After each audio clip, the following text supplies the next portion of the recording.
Hi, today I am going to explain about the cash flow statement.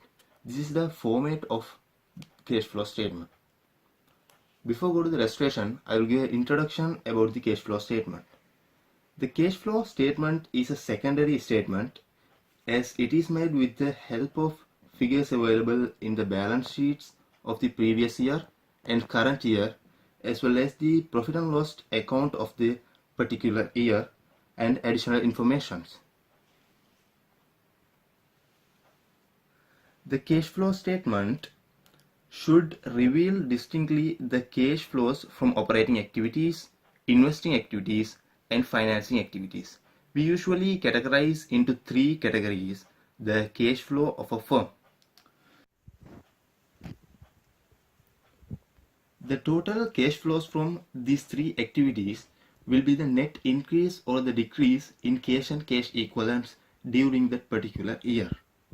When the opening balance of cash and cash equivalents is added to the net increase or the decrease of that particular cash and cash equivalents, the total will be the closing balance of cash and cash equivalents.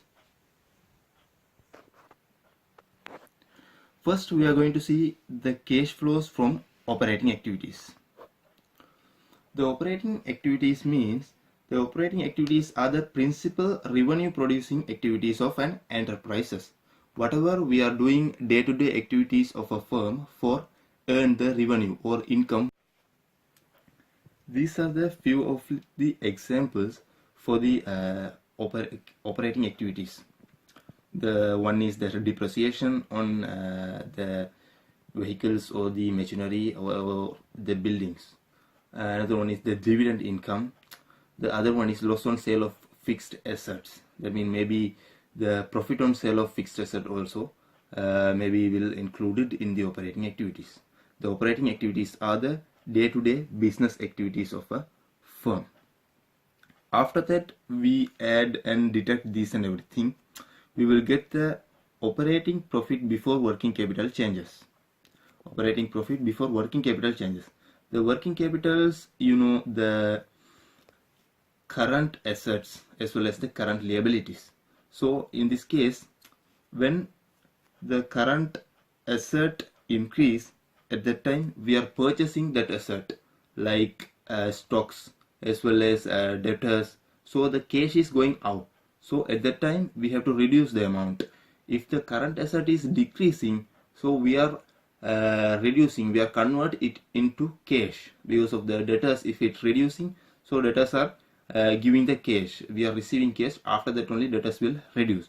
So we have to add the amount when the current assets are decreasing. As well as the current liability. In case of current liabilities, when current liabilities increase, at that time we have to add the amount because of the current liabilities. Normally the creditors as well as the bills payable, so we are not paying the cash, so because of that we have to add because cash is inflow. So when the current liabilities decrease, at that time we are paying the cash to the creditors or the bills payable. So at that time cash flow outside cash flow. So the thing is, at that time we have to decrease the amount, and we after calculate this and everything, we will get the cash generated from operations. So after get the cash generated from the operations, we will deduct the income tax paid, income tax for that particular period. So we have to deduct that one. After that we will get one amount that known as the cash flow before extraordinary items. Usually if any disasters happen to the firm, because of that, if any disaster, any loss happens, so at that time we will receive one amount. So that amount, it cash inflow, so we have to add that amount. After adding this and every cash flows, we will get the net cash from operating activities amount. Maybe that's plus, or maybe it will be loss. So after that we have to add the cash flows from investing activities. What are the investing activities?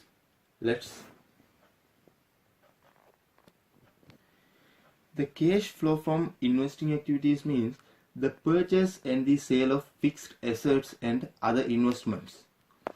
And investment activities include the interest received on loans as well as the debentures. So if we have given to the person loan, so we will receive interest on that loan, so that also we have to include in the investing activities. Whatever incomes we are receiving because of investing activities, so all of those things, it will be included in the investing activities. For a few examples, purchase of fixed assets and investments like buildings as well as the vehicles, so all of those things included in this category.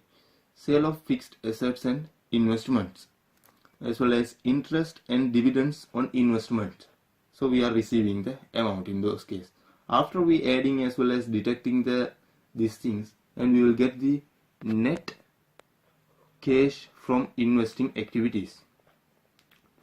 After that, we have to add the third category also, the cash from financing activities.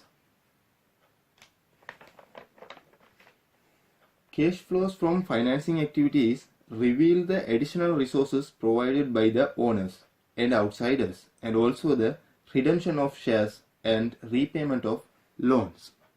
Usually a firm take the loans as well as issuing the shares.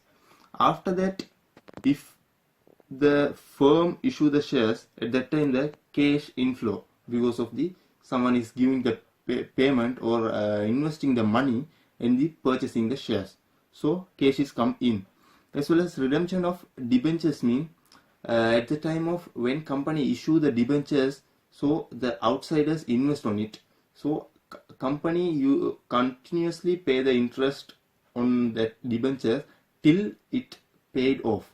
So for redemption time, it has to pay to the outsiders whatever they invested on the debentures. So at that time cash flow outside, so we have to deduct that amount. Payment of dividend and interest. Payment of dividend and interest mean on that particular loan or the debentures, so we have to pay the interest or the dividend for that. Dividend we are paying for the shares. So those also, whatever related with the financial activities, all those things will be included in the category of financing activities.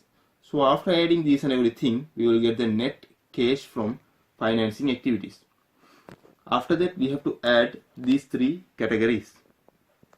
These three categories we will add together.